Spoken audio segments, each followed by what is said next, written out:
Bismillahirrahmanirrahim.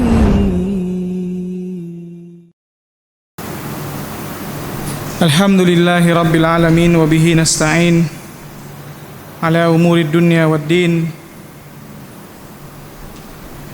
Wassalatu wassalamu ala ashrafil anbiya'i wal mursalin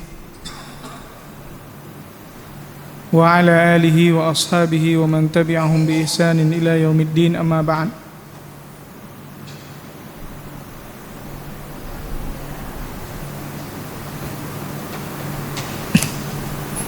Ya ayyuhalladzina amanu taqullaha haqqa tuqatih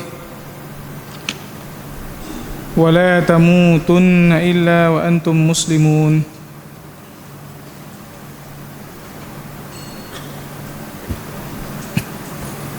Fa inna asdaqal hadithi kitabullah wa khairal hadi hadi Muhammadin sallallahu alaihi wasallam wa syarral umuri muhdatsatuha wa kullu muhdatsatin bid'ah wa kullu bid'atin dhalalah wa kullu dhalalatin finnar.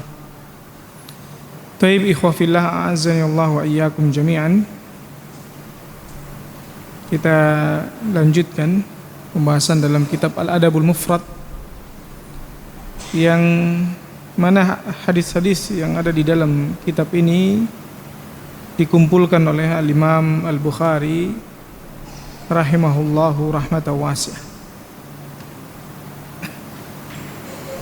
Sekarang masuk bab 228 ya. Sahih. Halaman 499.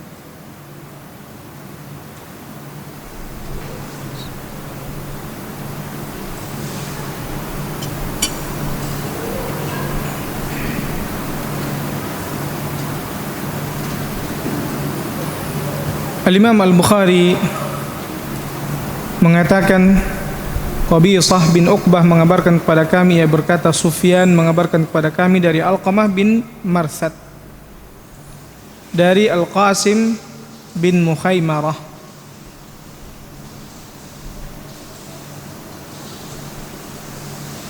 dari Abdullah bin Amr,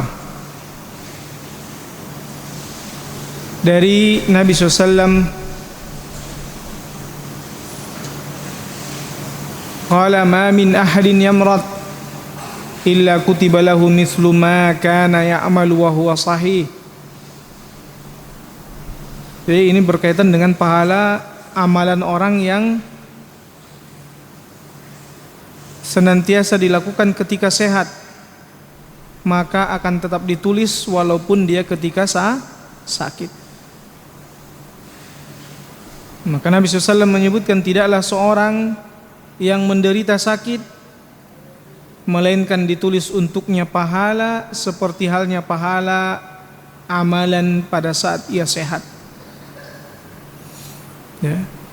Apa yang biasa dia lakukan di saat sehat, amalan baik wajib maupun sunnah.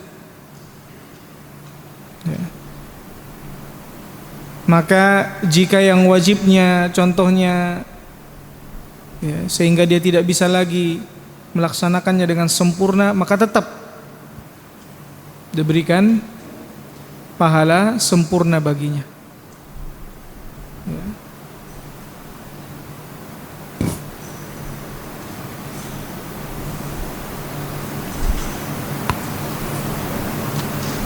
Kandungan hadis di mana hadis ini merupakan dalil bahwa orang yang sakit akan mendapat pahala dengan melihat niatnya, bahwa seandainya ia sehat, niscaya ia akan melakukan amal saleh itu. Ya. Jadi dilihat dari ketika dia melaksanakannya di saat dia sehat, dia rutinkan itu menjadi wiridnya, dan ketika dia sakit dan memang ada niat di dalam dirinya, kalau dia sehat dia akan tetap melazimkan, ya, amalan yang dia sudah rutinkan sebelumnya. Maka Allah pun memberi kemurahan karena niat tersebut dengan menulis pahala baginya. Al-Imam Al-Bukhari menyebutkan Arim mengabarkan kepada kami, ia berkata Sa'id bin Zaid mengabarkan kepada kami, ia berkata Sinan Abu Rabi'ah mengabarkan kepada kami, ia berkata haddatsana Anas bin Malik anin Nabi sallallahu alaihi wasallam. Nabi SAW bersabda, ma min muslimin ibtalahu Allahu fi jasadihi illa katabalahu ma kana ya'malu fi sihhatihi. Tidaklah seorang muslim yang Allah uji pada tubuhnya, melainkan Allah Subhanahu wa taala akan menulis baginya pahala yang ia lakukan ketika ia sehat. Maka maridan, ketika selama ia sakit.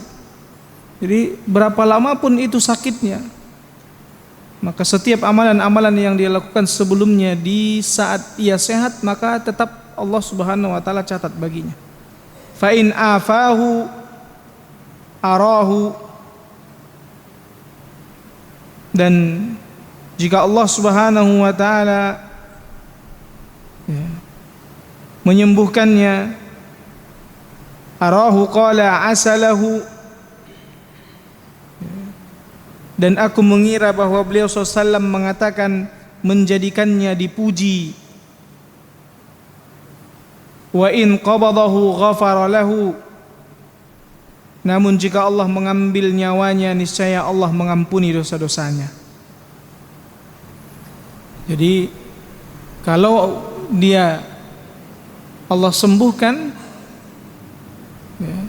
maka dia mendapatkan pujian atas kesabarannya menjalani ujian tersebut. Namun jika Allah Subhanahu wa taala mematikannya setelah sakitnya tersebut, maka Allah Subhanahu wa taala mengampunkan dosa-dosanya. Al-Imam Al-Bukhari mengatakan Musa mengabarkan kepada kami, ia berkata Hammad bin Salamah mengabarkan kepada kami dari Sinan, dari Anas radhiyallahu anhu, dari Nabi SAW yang semisal dengan tersebut, semisal di hadis di atas, mithluhu wa zada qala, dan ia menambahkan bahwa Nabi SAW bersabda, maka jika Allah menyembuhkannya, asalahu, dia akan menjadikannya buah bibir, maknanya dia akan dipuji.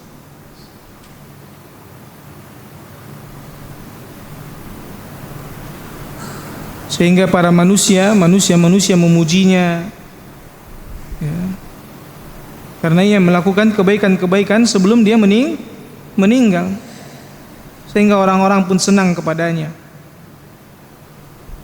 Ya.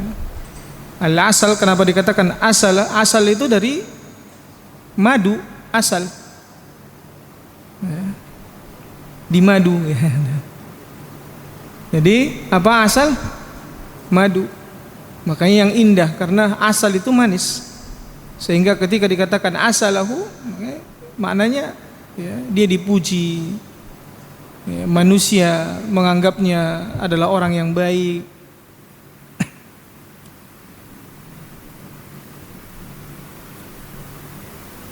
Berikutnya Imam Al-Bukhari mengatakan, Qurrah mengabarkan kepada kami, ia berkata Iyas bin Abi Tamimah mengabarkan kepada kami dari Atha bin Abi Rabah, dari Abu Hurairah radhiyallahu anhu, ia berkata ja'atil humma ila Nabi sallallahu alaihi wasallam faqalat ib'asni ila athari ahlika indak. Maka Abu Hurairah mengatakan bahwa ya, Nabi SAW terkena demam. Lalu ya, Nabi SAW faqalat,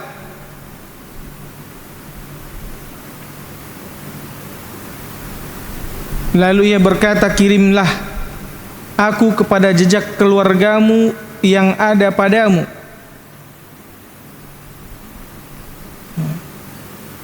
Faba'atsaha ilal ansar. Maka beliau lalu mengirimnya kepada kaum Ansar. Jadi seakan-akan demam ini meminta kepada Nabi SAW agar ia dikirim kemana jejak keluarganya. Maka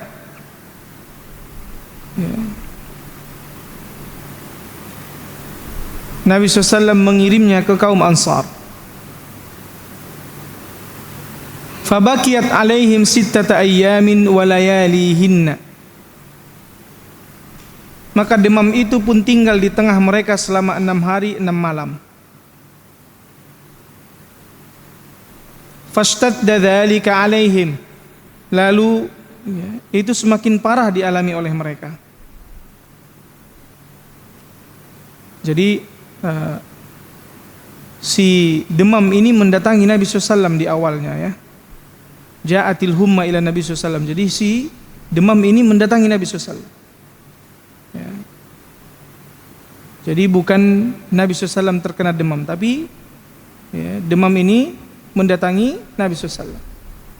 Dan dia mengatakan kepada Nabi SAW, kirimlah aku kepada jejak keluargamu yang ada padamu. Lalu Nabi SAW mengirimnya kepada kaum Ansar. Ini tentunya di antara mukjizat daripada kerasulan. Fastadda dzalika alaihim, kemudian demam itu semakin parah dialami oleh mereka. Fa'atahum fi diyarihim. Lalu Nabi SAW mendatangi mereka di perkampungan mereka. Fashakau dzalika ilaih. Mereka pun mengeluhkan itu kepada Nabi SAW. Faja'ala Nabi SAW yadkhulu daran. Nabi pun memasuki rumah satu persatu, rumah mereka satu persatu. Yad'u lahum bil afiyah, dan mendoakan kesembuhan untuk mereka. Falamma raja'a tabi'athum ra'atun minhum faqalat. Tatkala Nabi SAW pulang, maka seorang wanita dari mereka mengikuti Nabi SAW dan ia berkata, Walladhi ba'athaka bilhaq, inni laminal ansar. Demi Rabb yang mengutusmu dengan membawa kebenaran, sesungguhnya aku benar-benar dari kaum Ansar. Wa inna abi laminal ansar, dan ayahku juga benar-benar dari kaum Ansar. Fadu'ullaha li kama da'auta lil ansar. Maka doakanlah juga untukku sebagaimana engkau mendoakan kepada orang-orang Ansar. Qala ma syi'ti in syi'ti da'utullaha ayyu afiyaki wa in syi'ti sabarti walakil jannah. Maka Nabi SAW mengatakan, terserah, jika engkau mau aku akan mendoakanmu dan Allah akan menyembuhkanmu. Dan jika engkau berkenan atau kau berkehendak, maka engkau bersabar dan bagimu surga. Qalat bal asbiru wala aj'alul jannata khatara. Maka perempuan itu mengatakan, aku akan bersabar dan tidak aku jadikan surga sebagai resiko. Ini tentunya tingginya tawakal. Boleh meminta doa kepada orang lain, meminta doa kepada Nabi SAW, tapi bersabar lebih baik ya. Kita yang langsung meminta doa kepada Allah Subhanahu wa taala. Kita yang langsung meminta kesembuhan kepada Allah Subhanahu wa taala. Ya, makanya teringat ini ya, ketika saya pernah juga meminta doa kepada Al-Ustadz Yazid. Beliau mengatakan, antum langsung berdoa kepada Allah. Nah, ini pengajaran apa? Tauhid. Nah, apa yang bisa kita ambil dari hadis ini, bahwa jika suatu musibah diiringi dengan kesabaran ketika kita menghadapinya, maka ia akan membuahkan pengampunan dosa dan meningkatkan derajat orang tersebut. Tentunya baginya surga. Ya. Dari Atha bin Abi Rabah. Ya. Tentunya ini sangat jauh. Ya. Ini tidak langsung didengarkan oleh Al-Imam Al-Bukhari karena Atha itu adalah tabi'in. Ya. Dari Rasulullah SAW, dari Abu Hurairah radhiyallahu an. Dan Atha ini adalah kibarut tabi'in, tidak bertemu dengan Al-Imam Al-Bukhari. Ya. Qala ma min maradin yusibuni ahabbu ilayya minal humma. Ya. Tidak ada satu penyakit pun yang menimpaku yang lebih aku sukai daripada demam. Ini perkataan siapa? Abu Hurairah.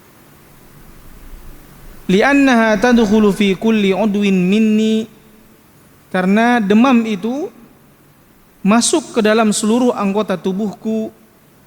Wa innallaha azza wa jalla yu'ti kulla udwin qistahu minal ajr. Dan sesungguhnya Allah memberi kepada setiap anggota tubuh sebagian dari pahala. Jadi kalau kita merasakannya ke seluruh tubuh kita, maka seluruh tubuh kita ya, akan mendapatkan bagian pahala. Kalau yang kita rasakan di kepala saja, maka hanya di kepala saja bagian pahalanya. Makanya kenapa Abu Hurairah ya, lebih menyukai penyakit apa? Humma.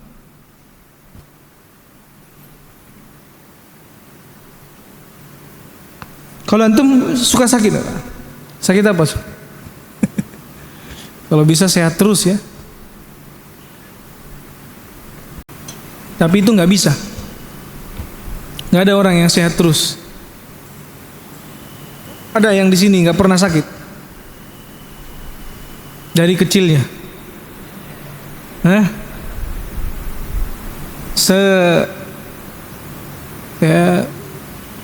bagus-bagusnya kita, semaksimal-maksimalnya kita, atau seoptimalnya kita menjaga kesehatan kita, Allah Subhanahu wa taala akan tetap memberikan sakit.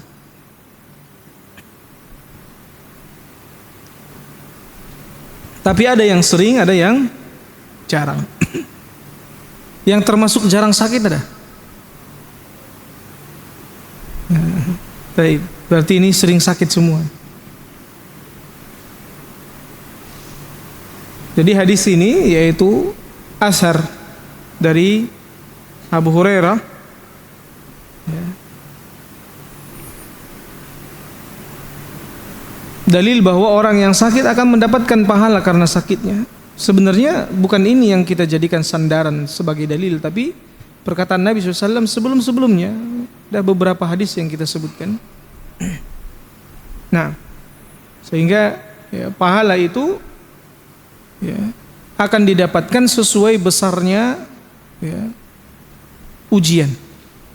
Inna idhamal jazai ma'a idhamil bala. Sungguhnya besarnya pahala ya, berbanding lurus dengan besarnya ujian, atau selaras dengan besarnya ujian. Nah, kalau pengen pahalanya lebih besar, ujiannya juga harus lebih besar. Al-Imam Al-Bukhari mengatakan Muhammad bin Yusuf mengabarkan kepada kami, ia berkata Sufyan mengabarkan kepada kami dari Al-A'mash, dari Abu Wa'il, dari Abu Nuhailah, qila lahu ud'ullaha, dikatakan kepadanya berdoalah kepada Allah. Ya. Maka Abu Wa'il ini mengatakan Allahumma nqus minal marad, ya Allah kurangilah sakit dan jangan engkau kurangi pahala, wala tunkis minal ajar. Faqila lahu ud'u, maka dikatakan kepadanya berdoalah. Lalu ia berkata Allahumma ja'alni minal muqarrabin, ya Allah jadikanlah aku termasuk golongan muqarrabin, waja'al ummi minal huril ain, dan jadikanlah ibuku termasuk daripada golongan para bidadari. Seorang hamba hendaknya senantiasa memohon pertolongan kepada Allah Subhanahu wa taala, pasrah kepada Allah Subhanahu wa taala, di dalam setiap keadaan kita. Ya. Kita pasrahkan semua kepada Allah Subhanahu wa taala. Ketika kita sudah berusaha, maka kita pasrahkan hasilnya kepada Allah. Dan hendaknya selalu memohon pahala serta dimasukkan ke dalam golongan orang-orang yang didekatkan kepada Allah Subhanahu wa taala. Kita mohon terus, jadikan aku di antara orang-orang al-muqarrabin, yaitu orang-orang terdekatnya Allah Subhanahu wa taala. Orang-orang al-muqarrabin berarti apa? Orang-orang terdekatnya. Ya. Ini udah mau dekat sesuatu momen yang Allah jadikan sebagai kesempatan untuk dekat dengan Allah, yaitu Idul Adha, berkurban. Ya. Maka tujuan utama daripada kurban itu adalah iraqatud dam, ya, qurbatan lillah, ya, menumpahkan darah sebagai bentuk mendekatkan diri kepada Allah. Kita yang harus kita dekatkan diri kita kepada Allah Subhanahu wa taala. Ya. Allah Subhanahu wa taala senantiasa terus memberi kesempatan. Nah, di antaranya kesempatannya adalah kita berkurban. Ya. Mahal enggak berkurban? Hah? Mahal enggak berkurban? Dibandingkan yang diberikan oleh Allah Subhanahu wa taala selama setahun, mahal enggak berkurban? Enggak mahal. Antum dapat berapa selama setahun? Ya. Kayaknya nggak nyampe satu gaji antum kan? Nggak nyampe. Dari 12 kali gajian, satu bulan gajian untuk kurban, nggak apa-apa. Ya. Nggak nyampe. Mungkin kalau lagi banyak kebutuhan, yang penting biar tetap bisa berkurban, ya cari yang betina bisa. Cari yang murah. Tapi ingat sekali lagi bahwa pahala itu berbanding lurus dengan ujian, pengorbanan. Kalau lebih baik kurbannya, lebih besar pahalanya. Dan juga dilihat dari niat. Bisa jadi memang orang yang lebih kecil kurbannya lebih besar pahalanya, karena memang di kondisi tersebut kalau dihitung-hitung dia sebenarnya ya sangat berat, kayak seperti mustahil untuk berkurban. Namun karena ya ketakwaannya kepada Allah, sebagai bentuk syukurnya kepada Allah Subhanahu wa taala, sampai hari ini Allah berikan kesempatan baginya terus bernafas untuk bertaubat kepada Allah Subhanahu wa taala, maka dia berkurban. Karena berkurban ini termasuk bentuk syukur kita kepada Allah selama setahun ini. Mana dalilnya? Inna a'tainakal kautsar. Sungguhnya kami telah memberikan kepada kalian, kepada kamu kebaikan yang sangat banyak. Allah berikan enggak kepada kita kebaikan yang sangat banyak? Awalnya ini adalah kepada Nabi SAW ayat ini.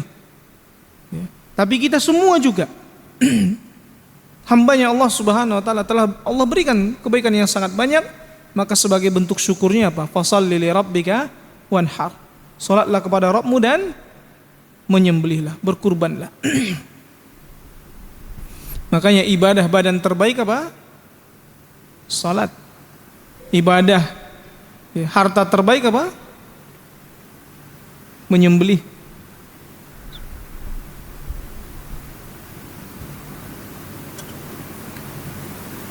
Makanya tidak akan sama pahala orang yang berkurban dengan orang yang bersedekah sebanyak ya, harga kurban. Ya. Ada orang yang dia sembelih di tanggal 9 untuk dia bagi-bagikan. Ya, harganya sama, dia beli 2 kambing, harganya sama-sama 2 juta. Yang satu dia sembelih tanggal 9 untuk dibagi-bagikan, yang satu disembelih tanggal 10. Ya. Maka mana yang lebih besar pahalanya? Yang tanggal 10. Makanya siasatnya kalau seandainya tanggal 10 itu antum terlalu mahal harga kambingnya, tanggal 13 ya, mentok terakhir sebelum maghrib antum datang. Hah? Iya, langsung sembelih di situ. Habis asar baru antum cari. Ini mau dibawa pulang, tanya aja, mau dibawa pulang. Udah saya sembelih aja sini harganya sekian. Nah beberapa jamaah ada yang ngirim ke kita itu, ke Az-Zahabi itu di tanggal 13 sapi itu. Murah, 11 juta doang katanya. Udah langsung dikirim. Buat modal doang mereka udah, daripada dibawa pulang buat ngangoninnya, ngumpaninnya biaya lagi. Nah itu sembelih sendiri. Karena tujuan daripada kurban itu adalah menumpahkan darah taqarruban lillah, untuk mendekatkan diri kepada Allah. Tinggal antum bagi 3 dagingnya, 1/3 buat antum, 1/3 buat hadiah, 1/3 buat sedekah. Ya. Gampang kan? Bagi 3, gede-gede aja udah. Nggak harus yang kecil-kecil. Ya kan? Nggak ada patokannya harus terkumpul semua orang miskin. 1/3-nya ke 1 orang miskin juga nggak masalah. Yang penting orang miskin. Tapi lebih manfaatnya memang antum banyakin. Gitu kan? Nah, ya, gampang. Kalau di zaman Nabi SAW nyembelih sendiri semua. Sembelih sendiri. Ya. Depan rumahnya, depan rumah antum sembelih. Semua sekarang kebanyakannya dititipin ya. Kalaupun mau ikut berkurban ke Az-Zahabi nggak apa-apa. Santri nggak libur ya. Santri ikut nanti nyembelih, makan daging. Nah di situ udah ada langsung itu. Anak yatim duafa-nya ada. Nah.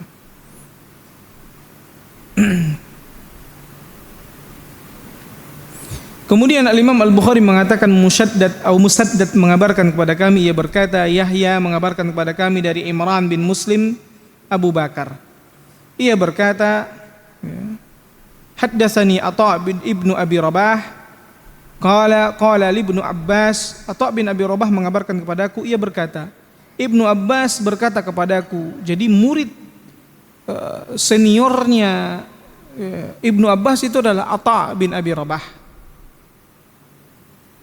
Orang yang berkulit hitam, hidungnya pesek, rambutnya keriting, hitam, legam.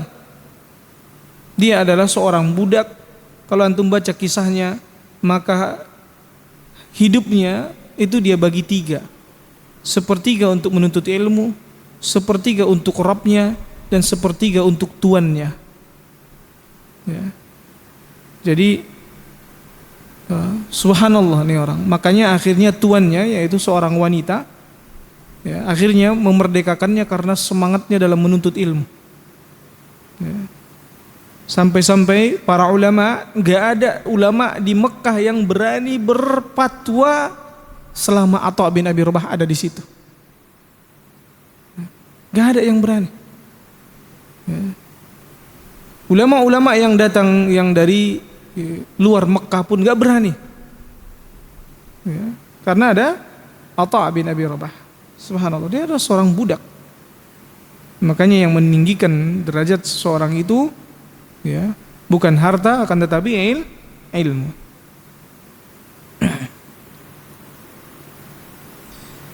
Ala urikam ra'atan min ahlil jannah. Ini Ibnu Abbas ini mengatakan kepada Atha' bin Abi Rabah, maukah engkau aku tunjukkan salah seorang wanita penghuni surga? Qultu bala. Maka Atha' mengatakan, tentu. Hadhil mar'atus sauda atatin Nabiy sallallahu alaihi wasallam. Wanita berkulit hitam ini mendatangi Nabi SAW. Faqalat, lantas ia mengatakan, inni usra, aku menderita penyakit ayan, dan wa inni atakasyaf, dan ketika kambuh auratku terbuka. Fad'ullaha li, maka berdoalah kepada Allah untukku, kata perempuan tersebut. Qala in syi'ti sabarti walakil jannah wa in syi'ti da'autullaha ayyu'afiki atau ayyu'afiyaki. Ya. Jika engkau berkehendak atau jika kau mau, kau bersabar dan untukmu surga. Dan jika kau mau, aku akan berdoa kepada Allah agar menyembuhkanmu. Faqalat asbir. Maka wanita tersebut mengatakan, aku akan bersabar. Faqalat inni atakasyaf. Kemudian dia mengatakan, sesungguhnya auratku tersingkap. Fad'ullaha li alla atakasyaf, maka berdoalah kepada Allah agar auratku tidak tersingkap. Fada'alaha, maka Nabi SAW mendoakannya. Jadi ini dalil bahwa orang yang terkena ayan ini atau epilepsi ya, orang ini akan mendapat pahala yang sempurna karena penyakitnya, dan bahkan dijanjikan surga. Ya. Kemudian sabar atas musibah dan cobaan di dunia akan membuahkan surga. Kemudian dalil bahwa meninggalkan pengobatan hukumnya boleh enggak berobat dengan mencukupkan tawakal ala Allah, berdoa. Karena doa kemudian Al-Quran ini juga adalah obat. Kemudian terapi semua penyakit dengan doa dan mengembalikan semua urusan kepada Allah Subhanahu wa taala lebih berhasil dan bermanfaat dibanding penggunaan ramuan obat-obatan. Karena yang menyembuhkan itu adalah Allah Subhanahu wa taala. Kita terapi penyakit kita dengan doa. Kita terapi penyakit kita dengan Al-Quran. Kita kembalikan semua urusan kita kepada Allah. Perbanyak berdoa. Makanya kalau kita belum memanjatkan doa kita di dalam tahajud kita, berarti kita belum serius berdoa kepada Allah. Kalau kita belum memanjatkan doa kita, meminta kepada Allah di dalam tahajud kita, berarti apa? Belum serius berdoa kepada Allah sebagaimana yang disebutkan oleh sebahagian ulama. Karena Nabi SAW setiap kali ada yang ingin beliau SAW atau dalam kondisi genting, maka beliau bersegera melaksanakan sholat dan meminta kepada Allah Subhanahu wa taala kemudahan.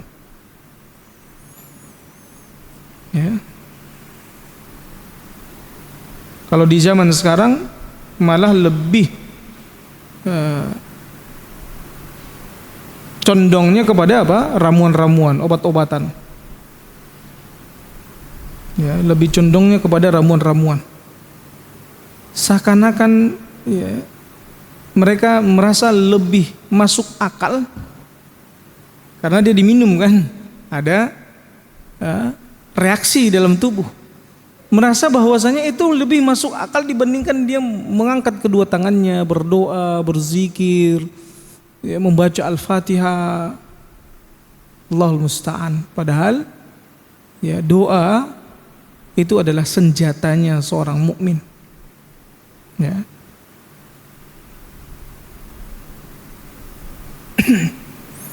Al-Imam Al-Bukhari mengatakan Muhammad bin Salam mengabarkan kepada kami, ia berkata, Makhlad mengabarkan kepada kami dari Ibnu Jurayj, ia berkata, akhbarani Atha annahu ra'a Umma Zufar. Atha bin Abi Rabah mengabarkan kepada aku, yaitu kepada Ibnu Jurayj, bahwa ia melihat Ummu Zufar, di mana wanita tersebut tilkal mar'a tawilatun sauda ala sulamil Ka'bah, tinggi hitam berada di tangga Ka'bah. Qala wa akhbirni Abdullah bin Ubay ibnu Abi Mulaikah, dan Abdullah bin Abi Mulaikah mengabarkan kepadaku Anal Qasim akhbarahu, bahwa Al-Qasim mengabarkan kepadanya, anna Aisyah akhbarathu, bahwa Aisyah mengabarkan kepadanya, anna Nabi SAW kana yaqul, bahwa Nabi SAW bersabda, ma asabal mu'mina min syaukatin fama fawqaha fahuwa kaffaratun. Apapun yang menimpa orang beriman dari duri hingga yang lebih dari itu, lebih kecil daripada duri, maka itu adalah sebuah kafarat, yaitu penebus dosa.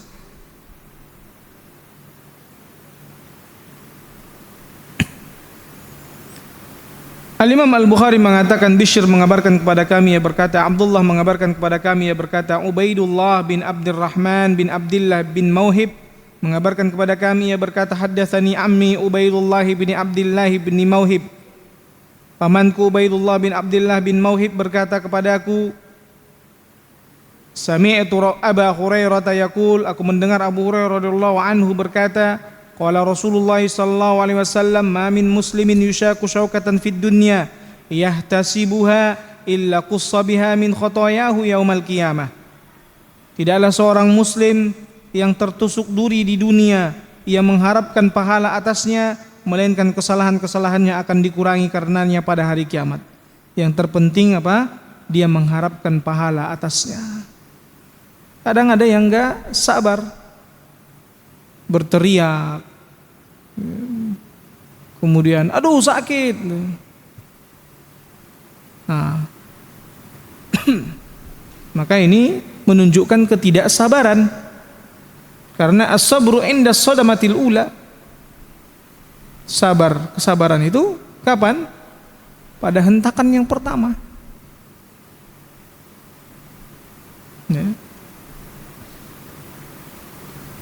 Al-Imam Al-Bukhari mengatakan, Umar mengabarkan kepada kami, ia berkata, ayahku mengabarkan kepada kami, ia berkata, Al-A'mash mengabarkan kepada kami, ia berkata, Abu Sufyan mengabarkan kepadaku dari Jabir radhiyallahu anhu, ia mengatakan, sami'tu an-nabiy sallallahu alaihi wasallam yaqul, ma min mu'minin wala mu'minah, tidaklah seorang mukmin dan mukminah, wala muslimin wala muslimah, tidaklah juga seorang muslim dan muslimah, yamradu maradan illa qassallahu bihi anhu min khotoyahu, ketika ia menderita satu penyakit melainkan karenanya Allah Subhanahu wa taala mengurangi dosa-dosanya.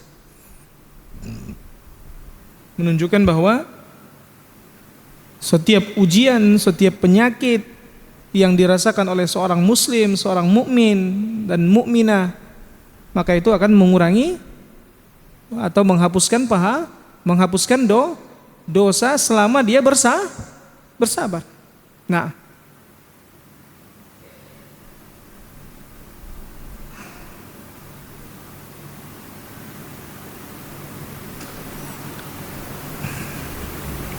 ya, ada pertanyaan.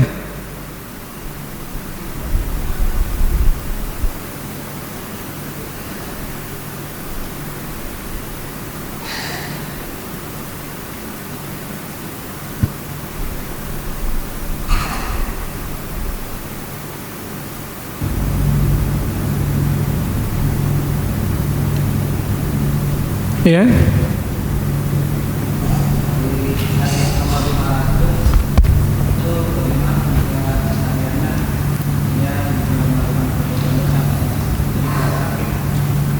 Oh enggak.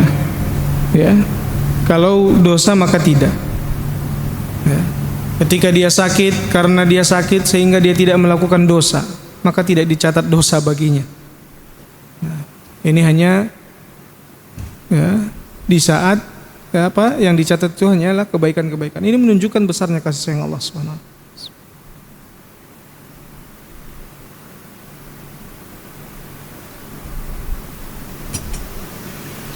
Makanya seseorang nanti akan disebutkan di bab berikutnya, orang yang mengatakan aduh atau sakit gitu, boleh atau tidak, dan kapan boleh kapan tidak. Nah, ada pertanyaan lagi terkait bab yang sebelumnya. Bab 229, apakah kata-kata orang yang sakit, aku sakit, dianggap keluhan? Ya. Jika kalimatnya itu adalah aduan kepada Allah Subhanahu wa taala, maka tidak dianggap keluhan. Tapi kalau dia kalimatnya itu adalah sebagai bentuk ya, tidak menerima takdir, maka ini tidak diperbolehkan. Tapi kalau dia mengungkapkan sakitnya itu, kepalaku sakit, itu sebagai bentuk aduan kepada Allah. Karena mengadu kepada Allah itu disyariatkan, dianjurkan. Kita mengadu kepada siapa lagi? Kepada Allah. Jangan kita mengadu kepada selain Allah Subhanahu wa taala. Nah, Al-Imam Al-Bukhari mengatakan Zakaria mengabarkan kepada kami, ia berkata, Abu Usamah mengabarkan kepada kami dari Hisham dari ayahnya, ia berkata, dakhaltu ana wa Abdullah bin Zubair ala Asma. Ya. Aku dan Abdullah bin Az-Zubair pernah menemui Asma. Ya. Qabla qatli Abdullah bi ashri layalin. Sebelum Abdullah dibunuh, 10 malam sebelum Abdullah dibunuh. Wa Asma'u waji'ah, dan Asma binti Abi Bakar pada saat itu sedang sakit. Faqala laha Abdullah, maka Abdullah berkata kepadanya, bagaimana keadaanmu? Kaifa tajidinaki? Bagaimana keadaanmu? Qalat waji'atun, maka dia menjawab sakit. Abdullah berkata, inni fil mauti, sungguhnya aku berada di ambang kematian. Faqalat la'allaka tashtahi mauti, ya, barangkali engkau mengharapkan kematianku. Jadi Asma malah mengatakan, ya, barangkali, ya, kau mengharapkan kematianku. Padahal di sini adalah Abdullah, ya, Ibnu Zubair, yang mana nanti dia akan dibunuh oleh, tahu nggak siapa yang bunuh dia? Ya. Al-Hajjaj bin Yusuf Al-Thaqafi. Pernah dengar nama itu? Dia serang Mekah dengan manjanik. Nah, makanya Abdullah di sini mengatakan aku di ambang kematian karena lagi diserang, dikepung. Tapi Asma mengatakan, ya,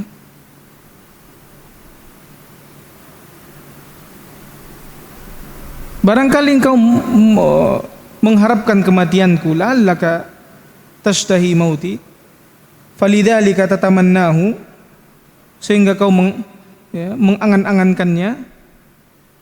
Ya. Fala taf'al, maka jangan kau lakukan. Fa wallahi ma ashtahi, akan tetapi dia mengatakan, fa wallahi ma ashtahi an amuta hatta ya'tiya ala ahadi tarafaika. Demi Allah, aku tidak ingin mati sampai datang kepada salah satu di antara dua hal, yaitu kesembuhan atau kematian, karena mengharapkan kematian tidak diperbolehkan. Sehingga Asma mengatakan sampai salah satunya, au tuktala fa'ahtasibaka, atau engkau terbunuh maka aku bersabar atas dirimu, atau engkau menang, wa imma an tazfura fataqarra aini, maka aku akan senang. Ya, karena di sini sedang kondisi apa? Dikepung, perang. Fa iyyaka an tu'rada 'alaika khuttatun fala tuwafikuka fataqbaluha karahiyatal maut wa innama ana ibnu Zubair liyuqtala fayuhzinuha dzalik. Ya. Maka jangan sampai dihadapkan kepadamu suatu opsi lalu tidak cocok denganmu, kemudian engkau menerimanya karena tidak menyukai kematian. Ya. Ini perkataan ibunya, yaitu Asma binti Abi Bakar. Abdullah bin Az-Zubair ini adalah anaknya Asma. Yang dimaksud oleh Ibnu Zubair bahwa ia akan dibunuh sehingga dia akan membuat Asma sedih karena ibunya. Ya. Dan 10 malam berikutnya, ya, Abdullah bin Az-Zubair terbunuh dan dipenggal kepalanya, ya. Kemudian diarak di kota Mekah, ya, digantung. Waliyadzubillah, ini dahsyat memang. Hajjaj bin Yusuf ini dahsyat. Sebagian ulama mengkafirkannya, sebagian yang lainnya tidak. Ya. Imam Tawus mengkafirkannya.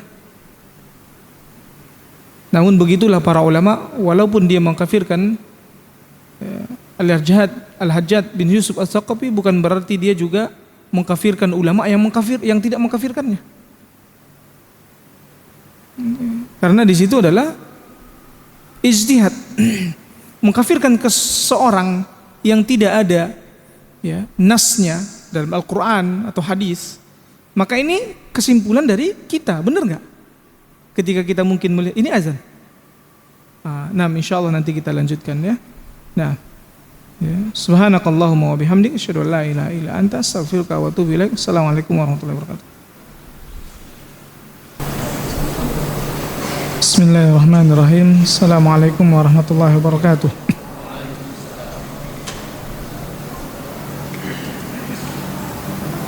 Alhamdulillah wassalatu wassalamu ala Rasulillah amma ba'd.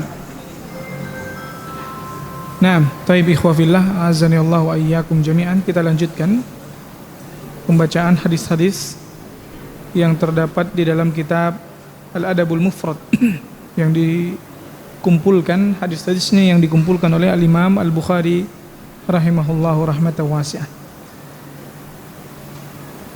Masih di hadis terkait apakah kata-kata orang yang sakit ketika dia mengatakan aku sakit itu dianggap keluhan. Tadi sudah kita sebutkan terkait perkataan atau perbincangan antara Asma binti Abi Bakar dengan anaknya Abdullah bin Az-Zubair bin Al-Awwam. Maka di dalam hadis ini terdapat dalil bahwa seorang yang sakit boleh mengatakan saya sakit, atau aduh sakitnya kepalaku, atau aku sangat kesakitan, dan ini merupakan rukhsah, keringanan. Ini boleh. Nah, penjelasannya di nomor yang kedua. Orang yang sakit boleh mengadukan sakitnya selama masih dalam bentuk permohonan kepada siapa? Allah Subhanahu wa taala, dan tidak menggambarkan keluhan dan juga tidak menggambarkan bentuk menyalahkan takdir Allah Subhanahu wa taala. Tapi kalau dia mengatakan sakit, aduh sakit, tapi menggambarkan tidak menerima atau menyalahkan takdir, maka ini tidak diperbolehkan, ini haram. Bisa dibedakan ya.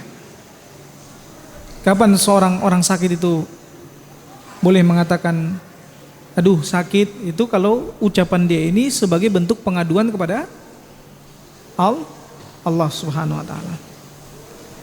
Orang yang sakit boleh mengadukan sakitnya kepada orang lain sehingga tidak menimbulkan amarah atas apa yang telah ditakdirkan untuknya. Boleh dia sampaikan ke orang lain tentang sakitnya, tapi ini sebagai bentuk ikhtiar. Bukan berharap bahwa orang yang kita sampaikan itu dia bisa menyembuhkan kita, tidak, tapi hanya sebagai bentuk ikhtiar.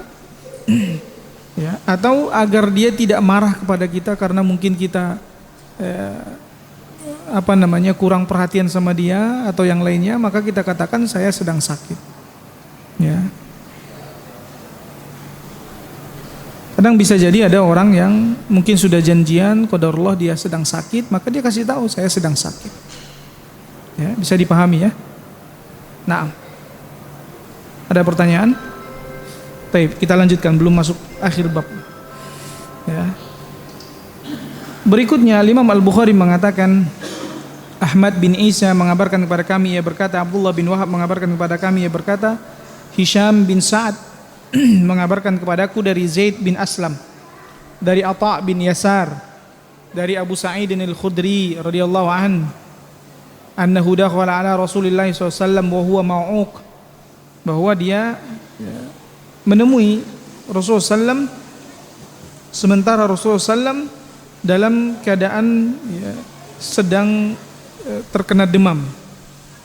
Alaihi qatifah, di mana beliau diselimuti kain.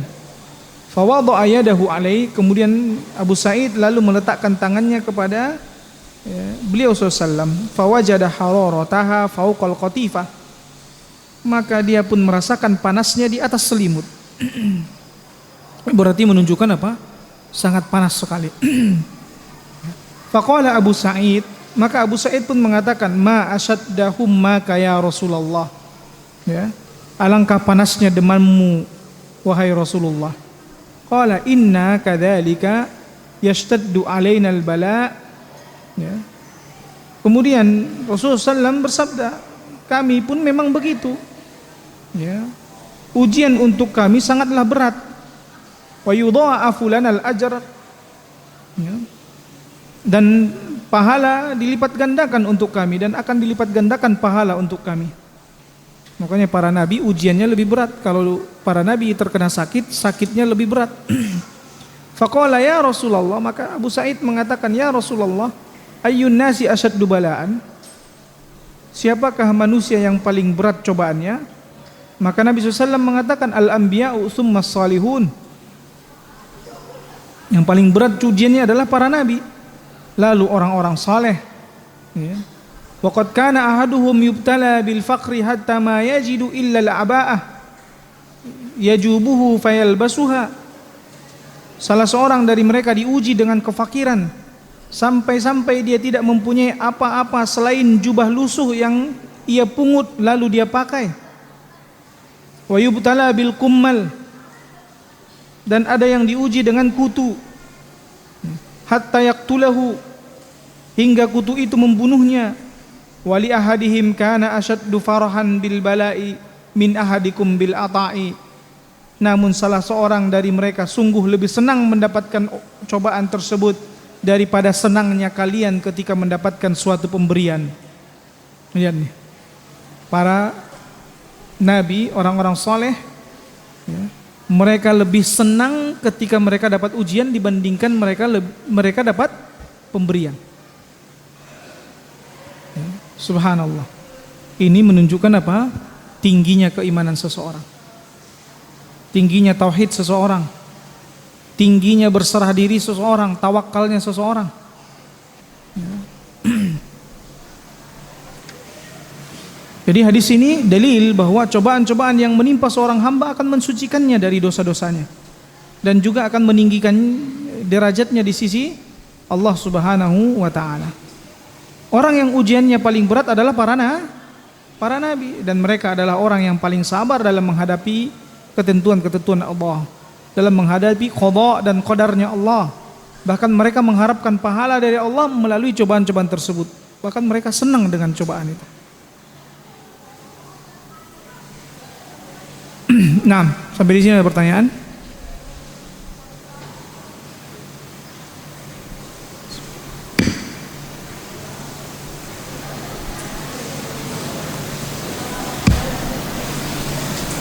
Ada pertanyaan? Tidak ada.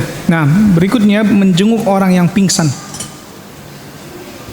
Al-Imam Al-Bukhari mengatakan, Abdullah bin Muhammad mengabarkan kepada kami, ia berkata, Sufyan mengabarkan kepada kami, An Ibnil Munkadir, Sami'a Jabir bin Abdullah yaqul, dari Ibnul Munkadir yang mendengar Jabir bin Abdullah berkata, maridtu maradan, aku pernah sakit, fa'atani an-nabi SAW ya'uduni wa Abu Bakrin wa huma masyian, maka Nabi SAW dan Abu Bakar menjengukku, keduanya berjalan kaki.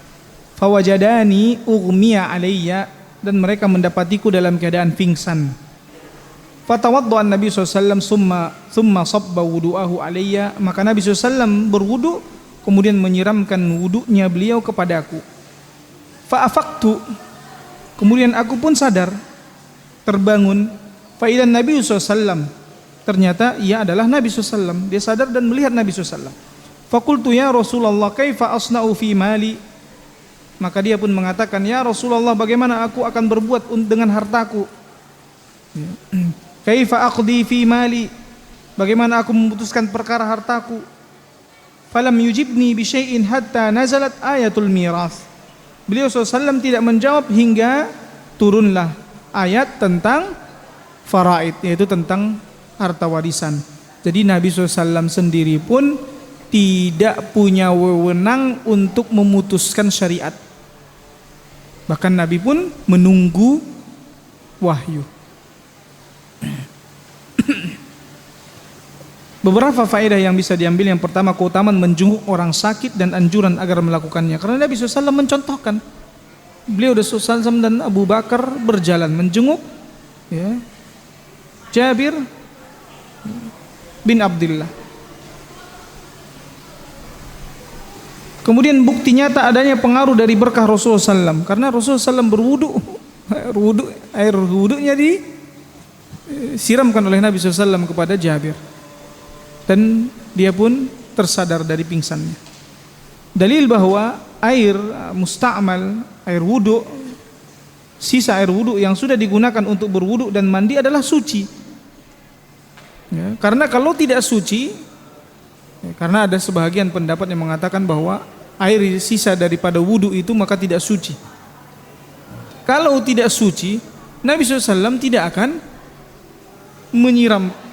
menyiramkannya kepada sahabatnya. Bagaimana Nabi SAW melakukan itu? Menyiramkan air yang tidak suci kepada sahabat. Nah, berarti air yang sisa daripada wudu kita itu adalah suci dan mensucikan, boleh kita pakai. Nah,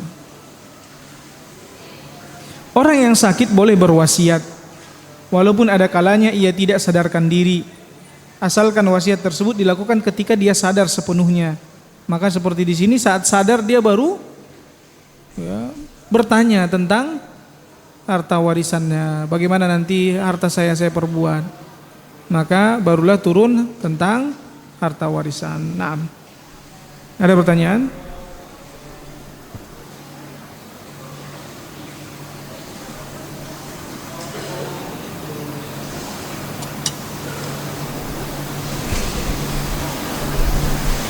Tadi sedikit di penjelasan kita yang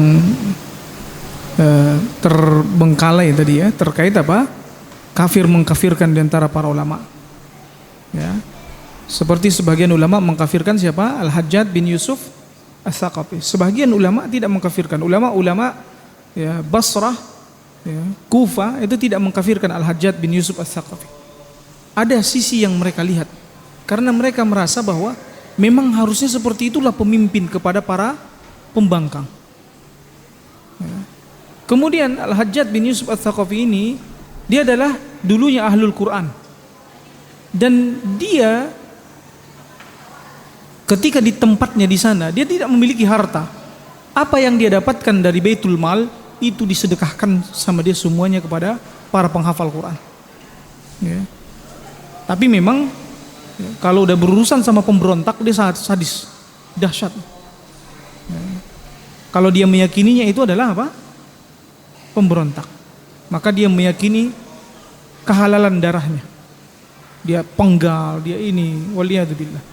Maka Imam Tawus termasuk yang mengkafirkan Al-Hajjaj bin Yusuf Ats-Tsaqafi, sampai dia mengatakan, aku sangat menyayangkan saudara-saudaraku yang ada di Basrah dan Kufah ini, mereka tidak mengkafirkan Hajjaj, tapi dia tetap mengatakan saudara-saudaraku. Ya. Jadi aneh manusia di zaman sekarang ini, ketika dia mengkafirkan seseorang, ada orang yang lain yang tidak mengkafirkannya, maka dia ikut kafirkan orang itu. Paham nggak? Waliyadzubillah. Nah,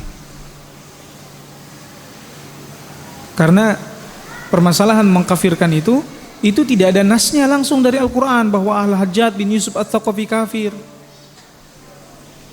Ya. Kenapa ulama yang mengkafirkan? Dia menyimpulkan dari informasi yang dia dapatkan, benar nggak? Ulama yang tidak mengkafirkan, dia juga menyimpulkan dari informasi yang dia dapatkan. Masing-masing menyimpulkan dari informasi yang mereka dapatkan. Ya. Maka tidak boleh saling memaksakan. Ya. Jadi ya, jangan sampai ada sebagian ya, karena ada yang mungkin ya, contohnya ya, ada yang mengkafirkan Abu Janda, ada yang tidak mengkafirkan Abu Janda. Ya. Saya rasa Abu Janda tidak sekejam Hajjaj bin Yusuf Ats-Tsaqafi. Iya nggak? Sekejam Hajjaj bin Yusuf Ats-Tsaqafi. Antum Jangan-jangan ada nggak di antara orang-orang yang tidak mengkafirkan Abu Janda? Ada nggak? Ada. Dan ada nggak sudut pandang mereka? Ada nggak alasan mereka? Ada. Ya. Nah, yang mengikuti ulama atau mungkin sebahagian tokoh atau asatidah yang mengkafirkan, ya tafadhol. Yang mengikuti sebagian asatidah yang tidak mengkafirkan juga tafadhol. Tinggal lagi masing-masing nanti akan dimintai pertanggungjawaban di hadapan Allah Subhanahu wa taala. Semua pasti menghukuminya berdasarkan sumber atau informasi yang dia dapatkan.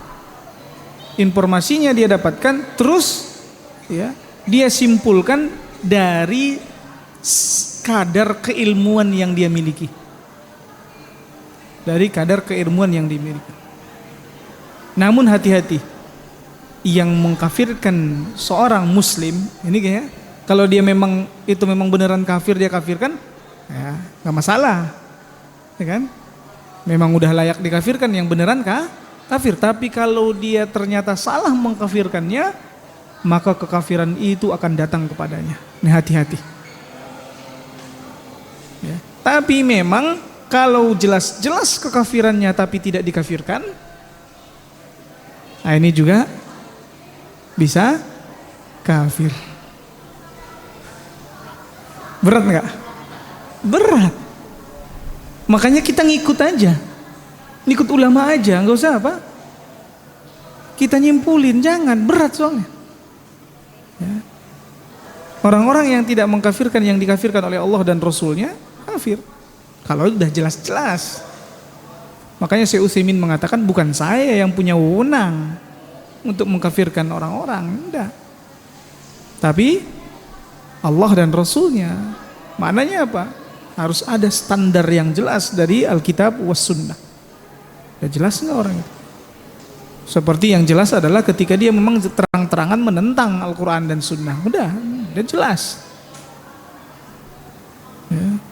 Tapi kalau gaya-gaya orang munafik, mau gimana? Kita tahu aja, oh ini gayanya gaya orang munafik. Tapi kita biarkan aja, udah.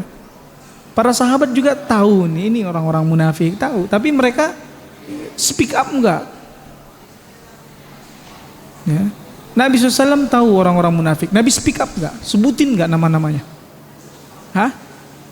Enggak disebutin. Kenapa? Akan membuat kekacauan. Cukup kita tahu aja, oh ini ada sifat kemunafikan. Oh, cukup kita nasihati, karena bisa jadi kita harapkan ya, mungkin awalnya dia ada memiliki sifat kemunafikan, tapi kita nasihati dengan baik, kita ini dengan baik, akhirnya dia benar-benar memperbaiki keislamannya. Tapi kalau mungkin kita sebenarnya dia mungkin salah gitu dalam bersikap, tapi karena sudah banyak orang yang menuduh dia jadi munafik, ya udah munafik sekalian dah saya. Kan jadinya tanfir, menjauhkan manusia dari Islam. Islam ini rahmatan lil alamin. Nah, ada pertanyaan?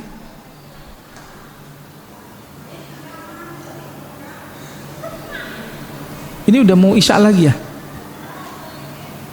Iya kan? Hah? 10 menit lagi. Menjenguk orang yang pingsan tadi udah, sekarang menjenguk anak kecil.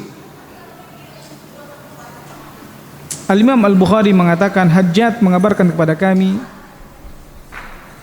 ia berkata, Hammad mengabarkan kepada kami dari Asim Al-Ahwal, dari Abu Utsman An-Nahdi, dari Usamah bin Zaid, anna sabiyan libnati Rasulillah SAW thakula, bahwa putra dari putri Rasulullah SAW sakit keras. Tidak disebutkan ya, siapanya. Faba'asat ummuhu ilan Nabi SAW, maka ibunya mengutus kepada Nabi SAW, anna waladi fil maut, bahwa anakku, yaitu anaknya ini ya, sedang menghadapi kematian, makna sakaratul maut. Faqala li Rasulullah SAW, maka ia mengatakan kepada Rasulullah SAW, idhab fakullaha, pergilah dan katakan kepadanya, Inna lillahi ma akhadha wa lahu ma a'ta wa kullu syai'in indahu ila ajalin musamma. Sungguhnya milik Allah yang Allah ambil dan wewenangnya atau kehendaknya memberi. Wa kullu syai'in indahu ila ajalin musamma, dan segala sesuatu apapun di sisi Allah memiliki waktu yang telah ditetapkan. Faltasbir wal tahtasib, maka bersabarlah dan berharaplah pahala. Faraja ar-rasulu fa akhbaraha, maka Nabi SAW pun pulang. Jadi ini tadi doa kalau kita takziah. Doa takziah itu innalillahi ma akhadha wa lahu ma a'ta wa kullu syai'in indahu ila ajalin musamma faltasbir wal tahtasib.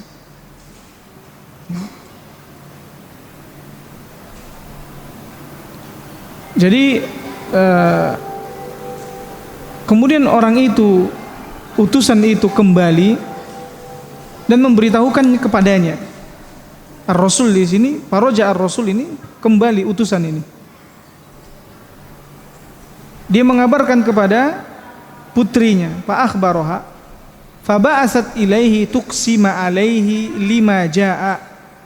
Kemudian ia mengutusnya kembali karena beratnya musibah yang telah datang. Si utusan yang diutus oleh salah satu putrinya Rasulullah SAW ini, dia utus kembali ke Rasulullah SAW karena saking bertambah ujian tersebut.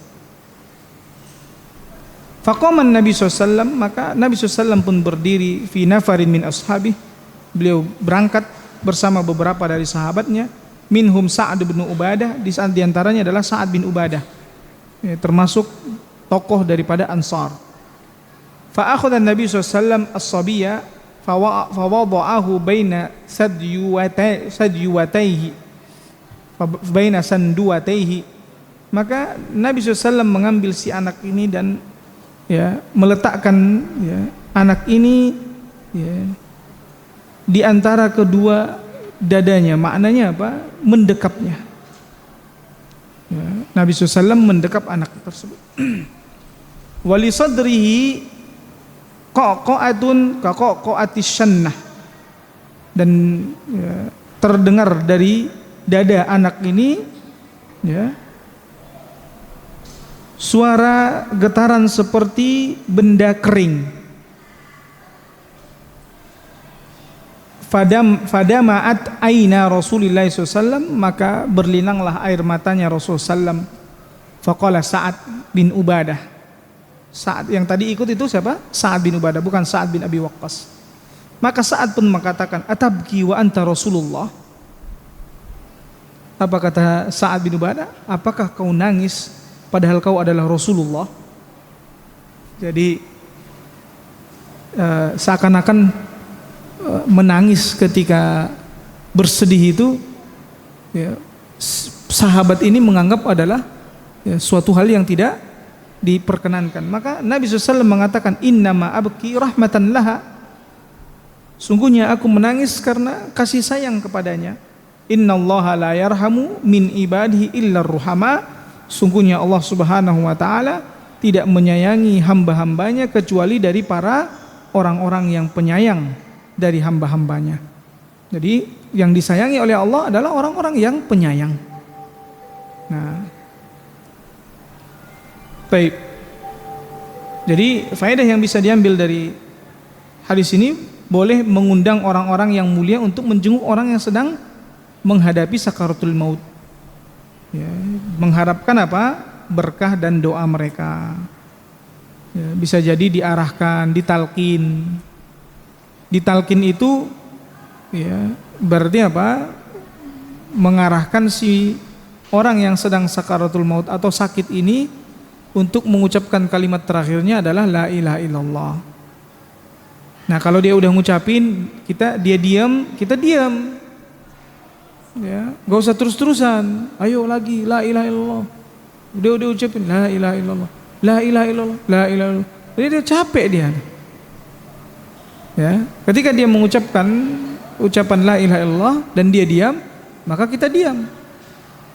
Tapi contohnya dia ngobrol lagi, atau dia mengerang kesakitan, atau kata dia begitu, kita talkin lagi, ucapkan la ilaha illallah. Ya, dia ucapkan lagi, kita tungguin lagi. Ya, itu tugas orang yang mentalkin. Ya. Sehingga ketika dia wafat, ucapan yang terakhir yang dia ucapkan adalah la ilaha illallah, walaupun jedanya sudah 3 jam. 3 jam yang lalu terakhir yang dia ucapkan adalah la ilaha illallah. Setelah itu dia diam sampai wafat. Berarti ucapan yang terakhirnya apa? La ilaha illallah. Bukan berarti harus ucapan terakhir itu la ilaha illallah. Tuh, harus gitu. Iya. Jadi kayak kesannya harus diucapin, sehingga ketika pas terakhir kalinya itu. Jadi paham ya, karena masih ada orang yang berpemahaman seperti itu. Ya. Akhirnya pernah kejadian si orang yang sakitnya ini nolak mengucapin la ilaha illallah. Ini kan bahaya. Udah anda nggak mau, capek katanya. Wah, kan seakan-akan ini orang yang mentalkin bukan lagi mentalkin, tapi apa? Mengkafirkan orang, membuat orang kafir karena menolak mengucapkan kalimat la ilaha illallah, itu kekufuran. Bahaya kan? Nah, iya.